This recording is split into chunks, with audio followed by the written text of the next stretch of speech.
So hello, today I'm at All Saints Church in Norton Manderville in Essex, and I would like to talk to you about the history of the church and the village itself. So Norton Manderville is a village in Essex. It's several miles from Chipping Ongar, Firefield and Willygale. This tiny village is surrounded by Essex farmland and is idyllically isolated. The elevation here is 89 metres or 291 feet in old money. Today's population is around 187.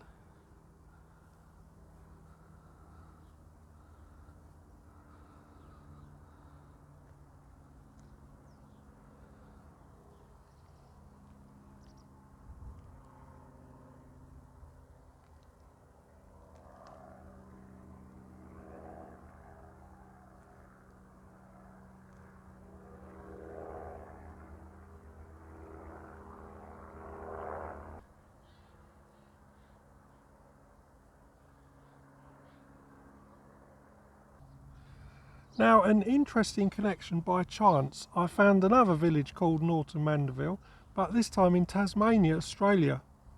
I read it was named after this village, no doubt by an early immigrant from Australia, or to Australia from here.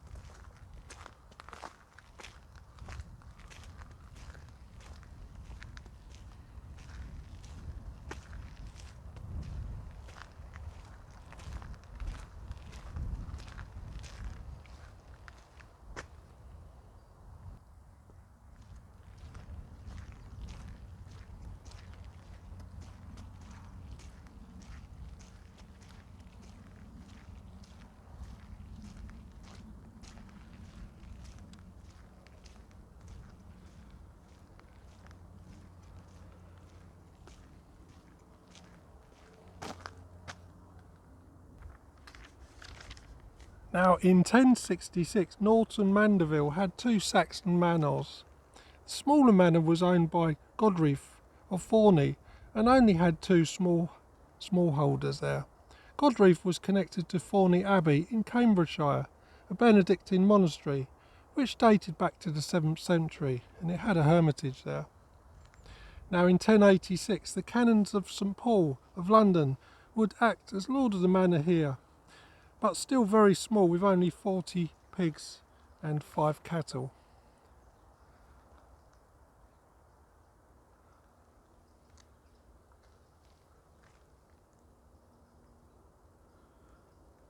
There you can see it's a glorious sunny December day, and we're in the last week of December now. And as I've travelled around, all the rivers are flooding because of the ice melt and the snow melt from the previous week. So the temperature's gone from sort of the -5 down to right -10. Now we're up into about +11 to 13 in just a few days. It's quite incredible. Now, the second and capital manor here was owned by Godhild of Greenstead in 1066. We know that in 1086 the manor had expanded to 6 villagers, 4 smallholders and 4 slaves, and this would be a sign of great wealth. And now we had the addition of goats and sheep and 226 pigs. It's possible that Godgief and Godhild are the same person. Look at this old gate that's in front of us. It's quite interesting.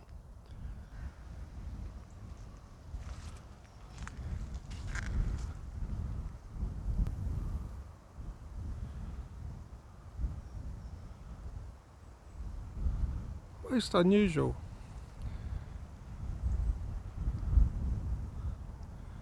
It's still got the ring on it.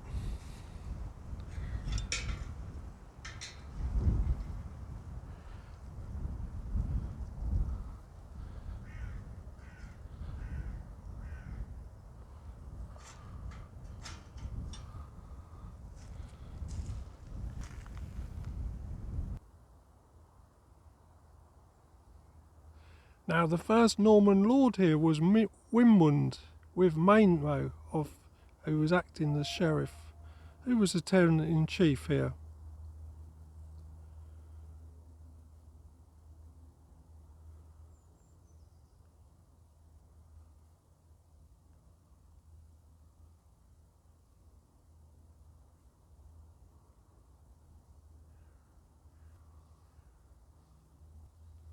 Now Hamifodapia, as his full name, was the son of a noble Norman, and he would serve both William the Conqueror and his son William II. Now, by 1086, Hamo was the royal steward, and owning Norton Manderville would become Sheriff of Kent. He would become one of the first barons of the Exchequer, immensely powerful and wealthy, and it seems that Norton Manderville has always been small, for in the 11th century its population was barely 100. Now by 1190 the manor had passed on to Galena de Martin, a great name that is. Now Galena would marry by her second marriage, Ralph de Manderville, and their son, Ernulf de Manderville, would give this village its name.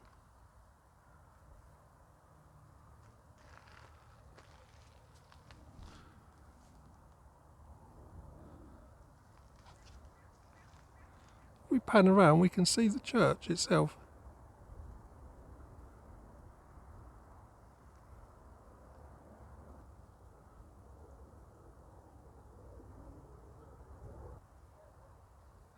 Now, long before the Normans landed here, this village was simply called North Tun, a village in the north, and so Norton Manderville would carry that name, and I calculated that 832 years, give or take a decade.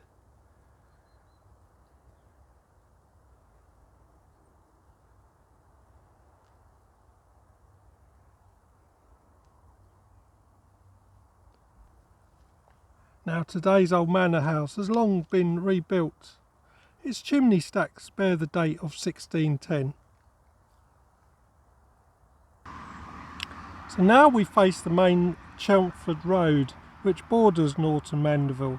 Now before 1555 each manor was responsible for its own roads maintenance. Now after this date a surveyor of highways would require every household here a day's labour to put the road and track right, and if you owned horses and carts it would be a further 4 days for repairs.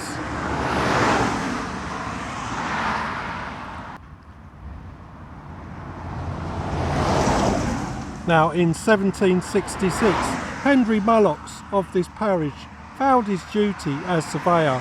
It does not say what his sentence was, but 6 months later the roads were good again.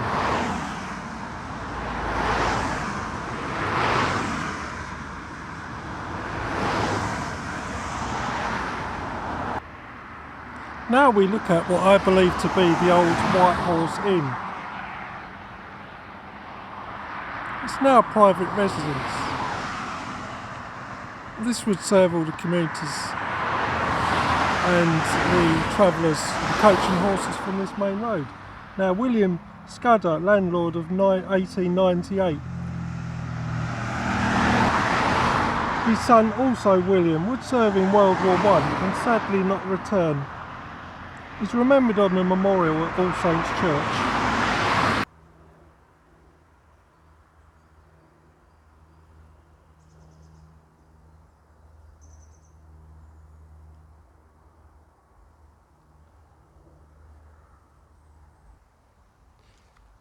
Now we are standing on which was once the heathland of Norton Manderville, and it was turned back to woodland as it is now.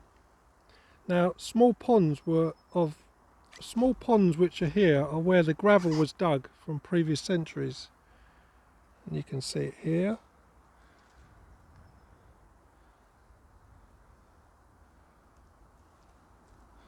And here.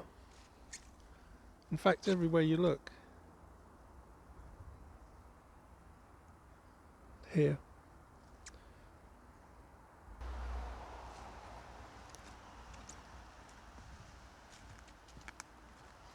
Now it's most likely that the gravel was extracted for highways maintenance.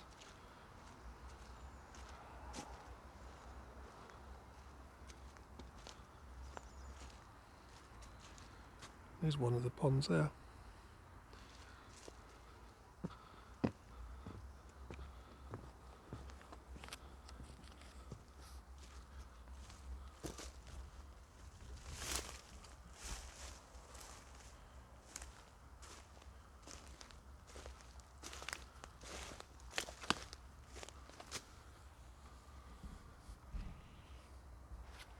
Now, going back to 1086, this land was covered in dense woodland, but by 1250 the forest was cleared for farm fields. Most likely the hedges and boundaries which we have today on the fields have changed little since then.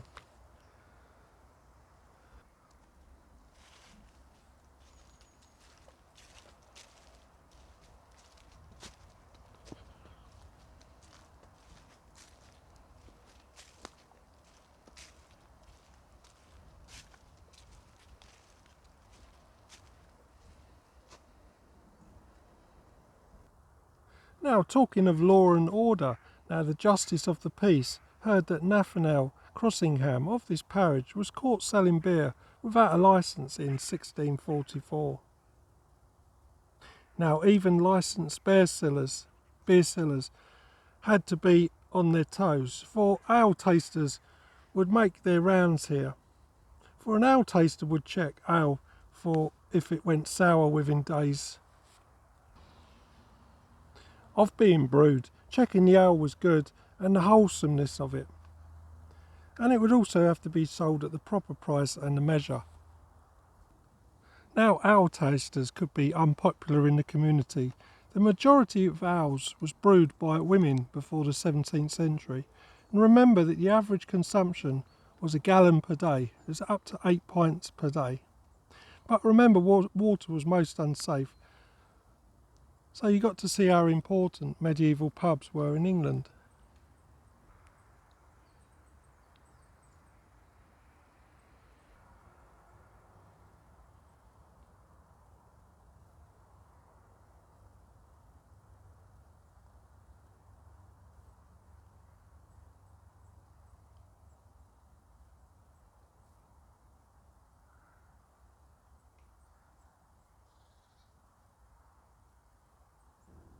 Now we face the Norton Hall farm buildings opposite the church itself.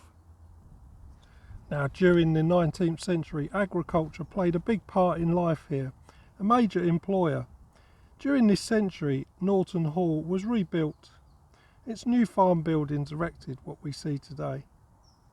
And if I'm not mistaken, the cottages nearby were also built with their distinctive chimneys.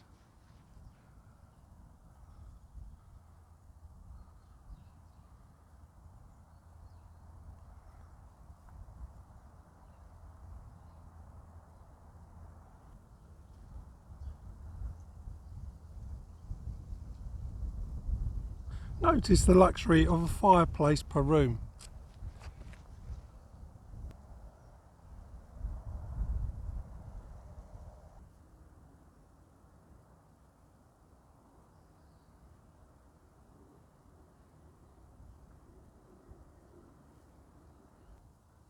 Now, it would be at the end of that century, in 1896, that John Catton would leave money in his last will and testament to the poor at Christmas each year, and that this charity would still be handing out bread to 28 folk from here in 1933. I'm sure it was much appreciated, just as it is today in 2022. Our modern food banks still serve in times of need.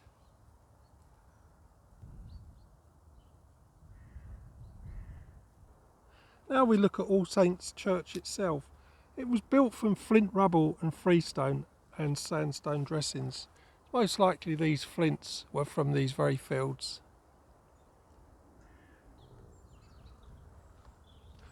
Now we're going to enter from the north doorway.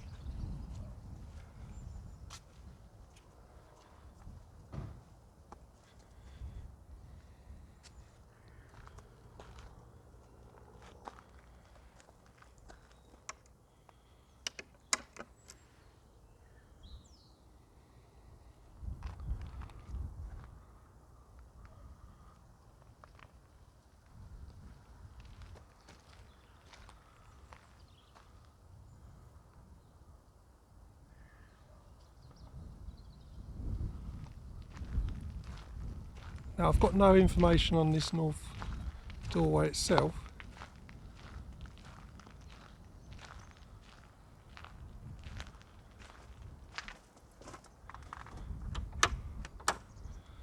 I'll take my cap off.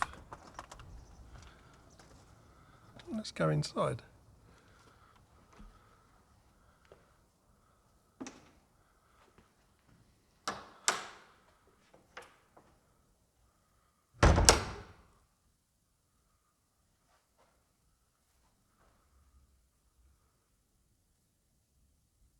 So first of all, this is said to be one of the smallest churches in Essex. Now, we're standing in the nave itself, and it measures 38 feet by 18 feet. And it was rebuilt in the 14th century, replacing a much earlier 12th century church structure.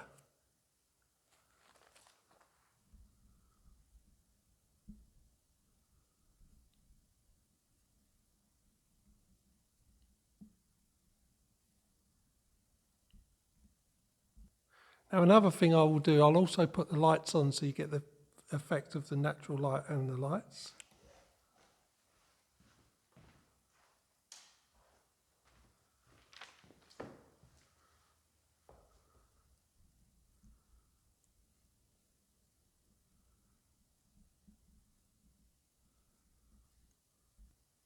Now, there are 3 trusses, roof trusses, that support the oak king posts, and they're all 14th century from the rebuild.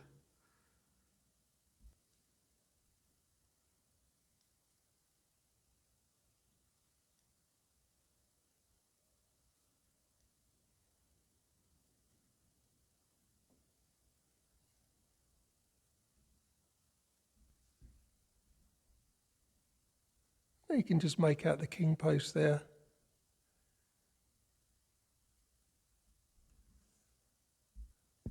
Now, if we pan around to the western end,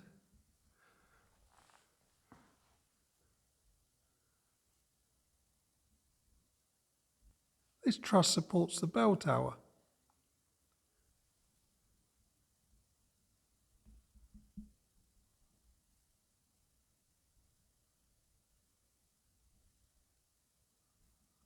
Now, if we look directly in front of us, we have a font, which has got the manger in front of it because of Christmas period.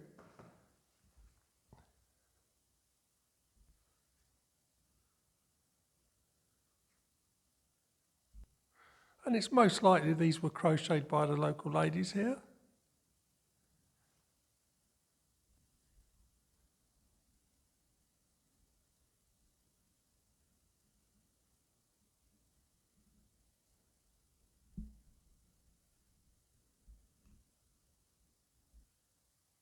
Now, this is a Norman square font bowl carved from Barnack stone. Now, Barnack, the village, lies 87 miles away from here. It's a huge distance to cart this very heavy block of Barnack stone. The stone itself is from the Middle Jurassic period, around 174 million years old. Now, Barnack stone was used to build Norwich, Peterborough and Ely cathedrals. Now, this font itself is from the 12th century. You can see the bowl there. Now, it has plain sides and is moulded at the top and bottom. There's much damage.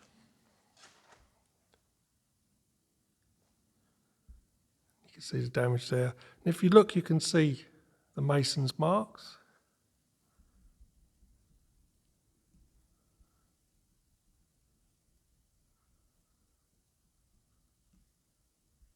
Now, if we look down at the base, we can see some interesting tiles. Now, these are 14th century and beautifully decorated medieval tiles. They were discovered in the 1903 renovations.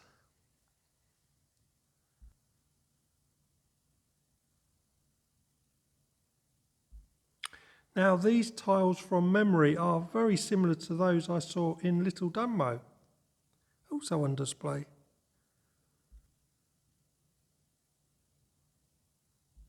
Now, if we pan around, I'd like to talk about these 6 benches here.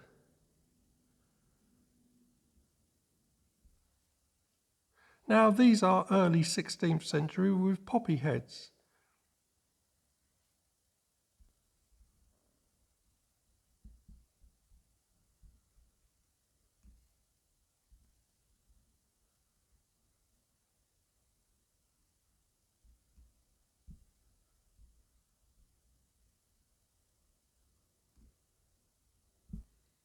Now if we look forward, we have a series of benches at the front, and these came from the redundant church of Berners Roding. And you can see these are more modern.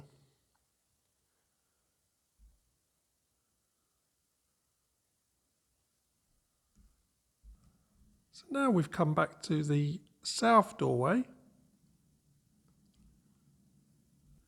where the inner arch is 13th century. Now if we make our way to the north window here,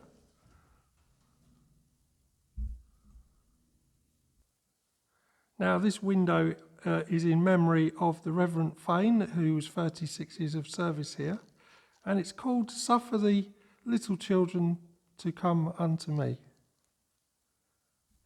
It's an absolutely beautiful window. Now Jesus leaves Galilee for the final time and heads for Jerusalem. He is confronted by religious leaders, and children are brought to Jesus, most likely by their parents. The disciples turn them away, but Jesus calls the children to him and says, "Do not hinder them, for the kingdom of heaven belongs to such as these." Let's have a closer look.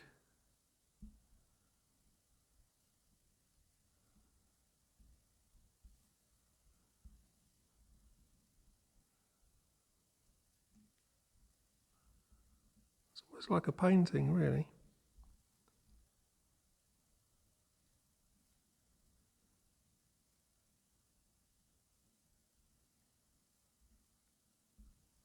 And on the right side,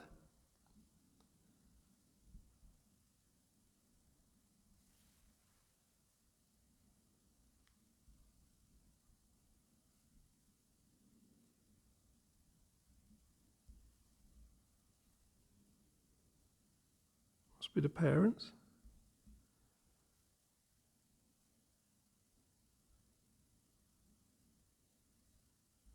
And right at the very top, another piece of glass. Okay, now we'll make our way down to the next window.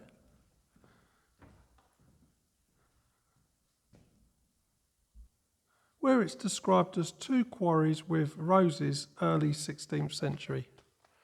I'll be honest, I can't see the roses. Perhaps it's been replaced, I'm not sure.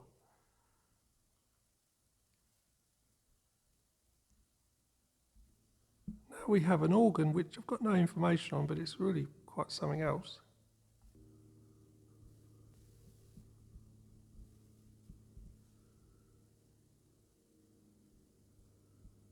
The work that's gone into this.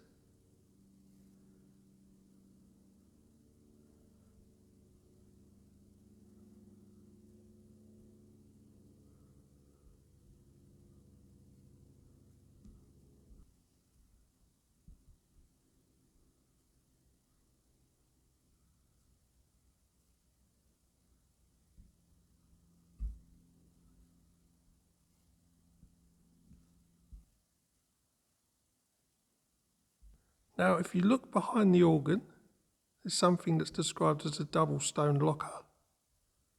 And this is most interesting to me because it's got a lot of old stonework in it. Now, it's used for the storage of communion vessels, 14th century.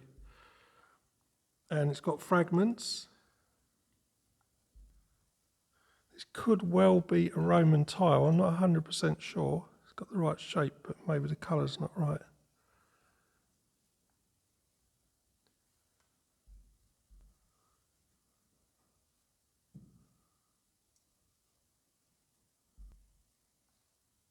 And the base of an angle shaft, which is 12th century.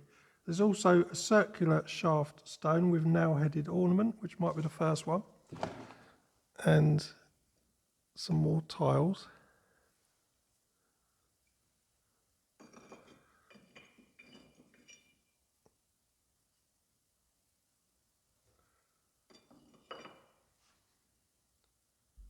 Now, if you look next to the organ, we've got the eagle lectern. And you will see these in many churches. Now, the lectern originates from the lectionary, the lessons, where the Holy Scriptures and now the Holy Bible is rested upon. Now, the eagle, if I'm correct, it's the symbol of John the Baptist. I don't know why my phone is playing up in this church. Yeah, I'm trying with natural light now. So the symbol of John the Baptist, whose wings support the word of God, which in Latin is principio erat verbatim, which is in the beginning there was the word. Excuse my Latin. So I've had to go back to natural light. But if we look over here, we've got the pulpit. Now this is 18th century.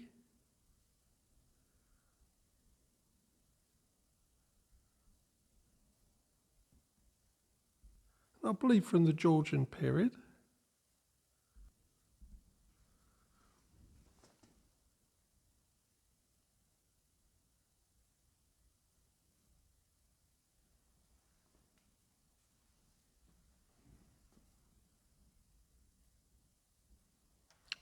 If I dare go into here, gives you an idea of the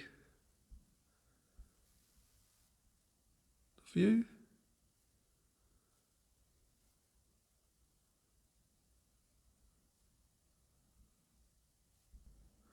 We can have a look. There's an hourglass just behind on the wall here. Now this iron hourglass timer stand is 17th century. Now the hourglass here may have been used to time the sermons by the priest. And I've never seen one in any other church. So I believe they were set for 1 hour. But obviously this is a new hourglass.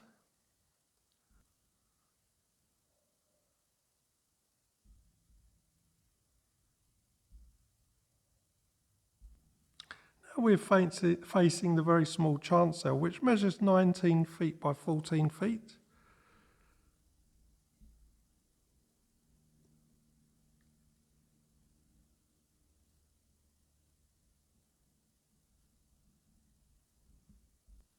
Now we're looking at the screen itself for the chancel, and it's from 1903.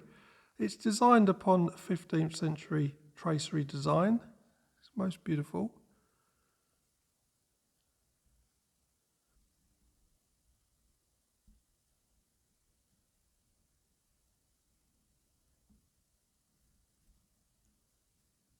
Now we shall enter the chancel itself. We shall look at the roof itself.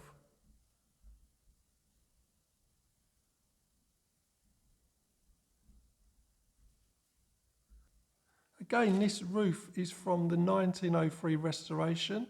Now the chamfered tie beam and the king post and the two-way struts date from the 15th century, which run across the centre. 15th century.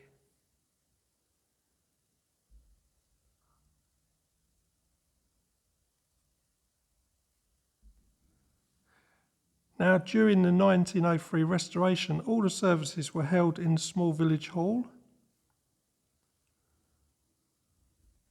Now I'd like to pan around to this window on the south wall here.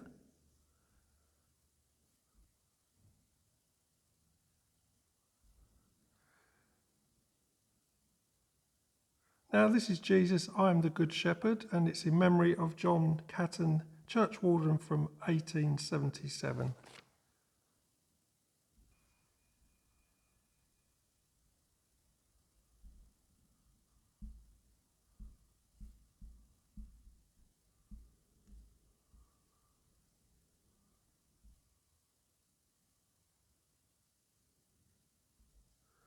We shall move around to face the altar itself, and we're looking at the altar rails.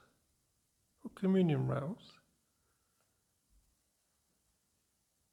Now these altar rails are turned balusters in hardwood in the 18th century.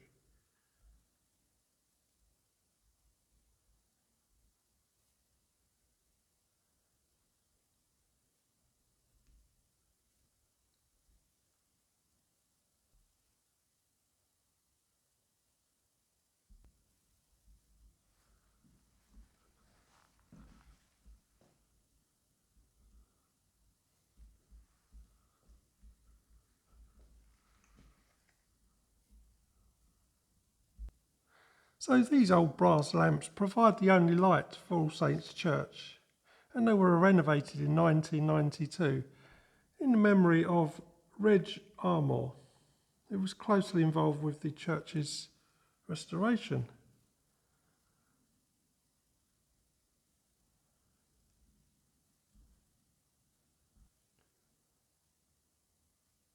I guess if the electricity fails, you could always go back to oil.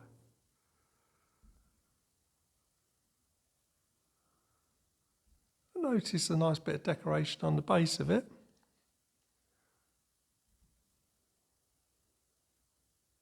So we now pan around to the east window. It's another nice window.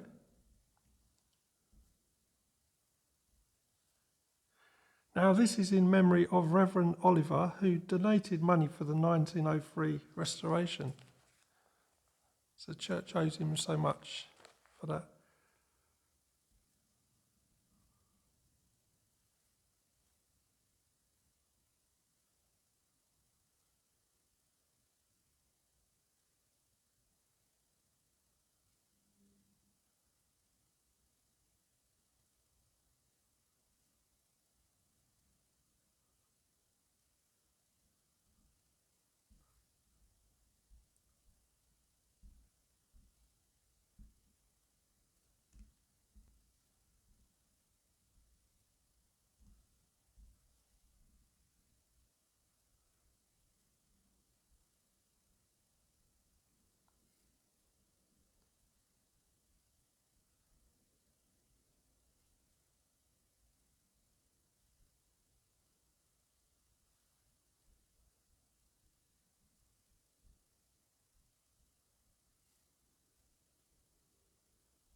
Wow, such detail, isn't it?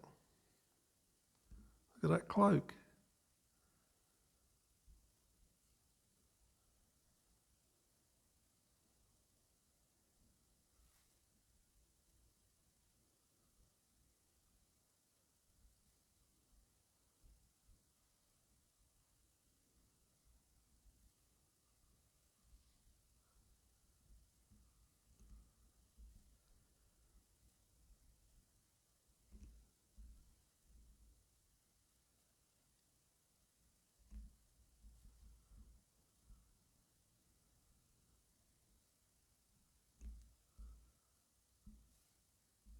Now if I move across to the north window, looks like the oldest window frame in the church.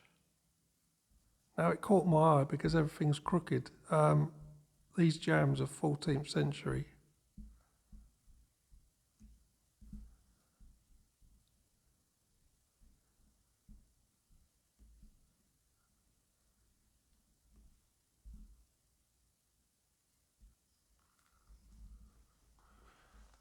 Now here's a relic on the wall. And this is described as a Piscina pillar of the 12th century, so it must be from the original church. There's a hole in here. You can see it's carved in a spiral form.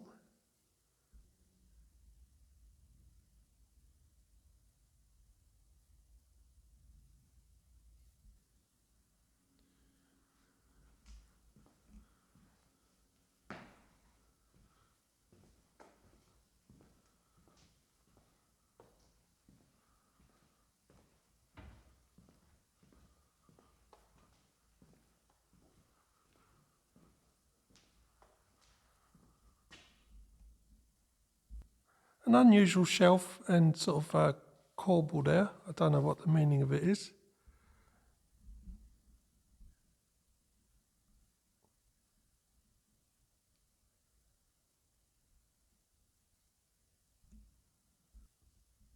And the church has got one single bell, and I could find no information on it. But I like the way it's tied to the old coat hook.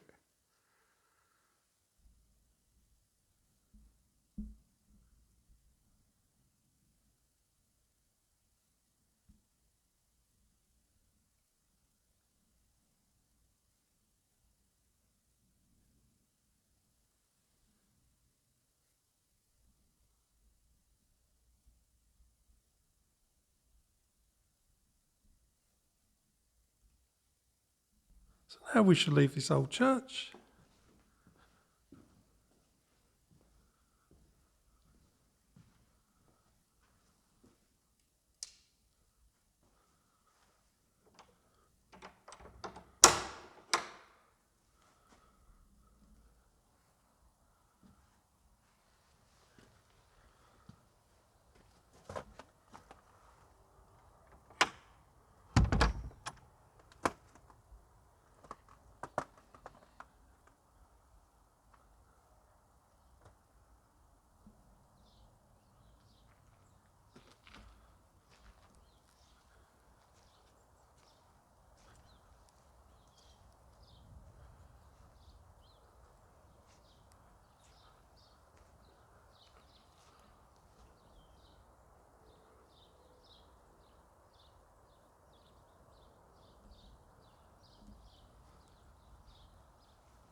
You can see quite unusual. It's got wooden jambs or window frame.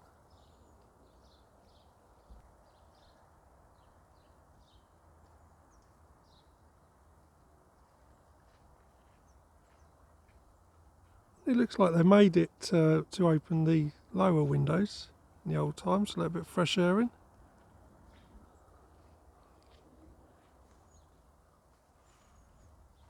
Well, it's turned out just beautiful now. If we look at this yew tree over here, you might not know this.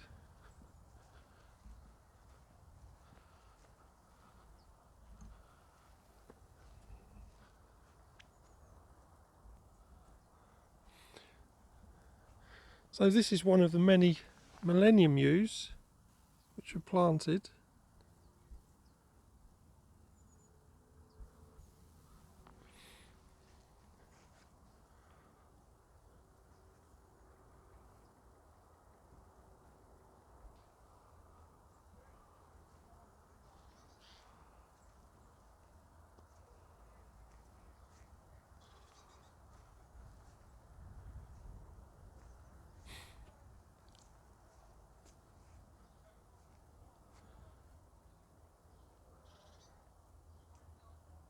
This is the south porch, most likely the original entrance here.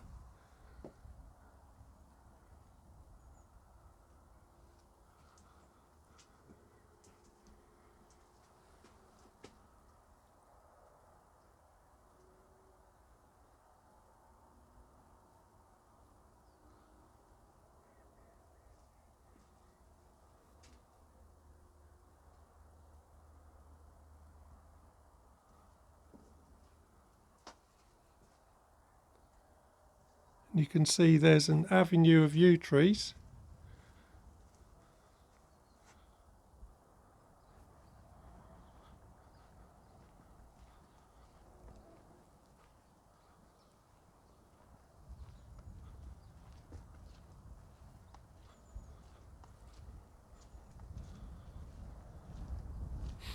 Now this is most likely the original walking route for the locals, because this will be the south entrance here. So these footpaths are very, very old.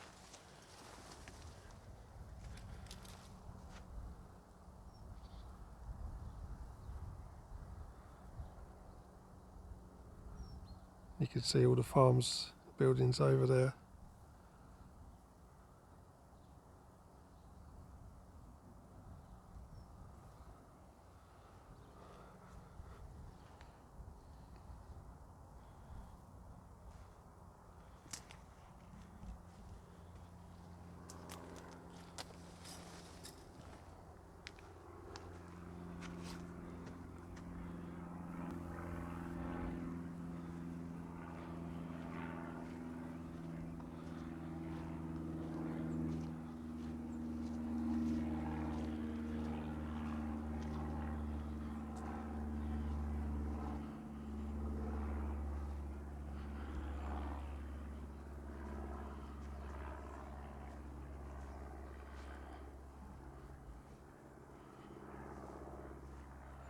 You can see the different style of windows.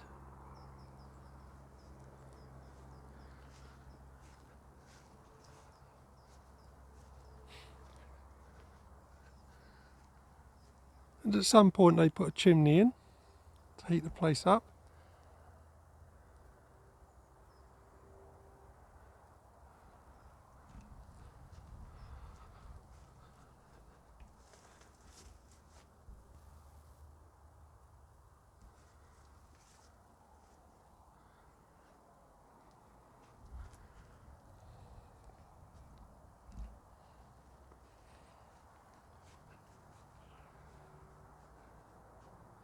In the distance you can see the cottages.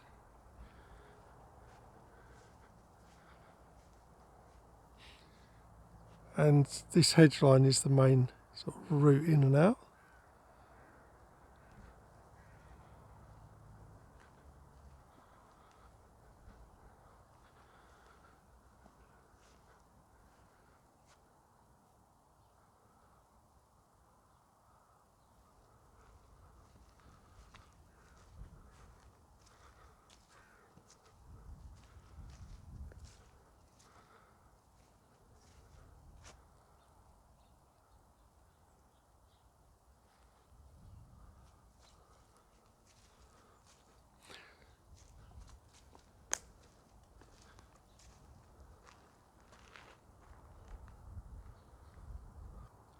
So All Saints Church is very active in the community and they carry out baptisms, weddings and funerals here. Now All Saints is open every Tuesday at 9 AM for morning prayer and every third Sunday for service at 3 PM. And this church is connected to St Mary's of Hyonga and St James of Marden Ash. And don't you just love these Essex names? So I hope you enjoyed that and thank you very much.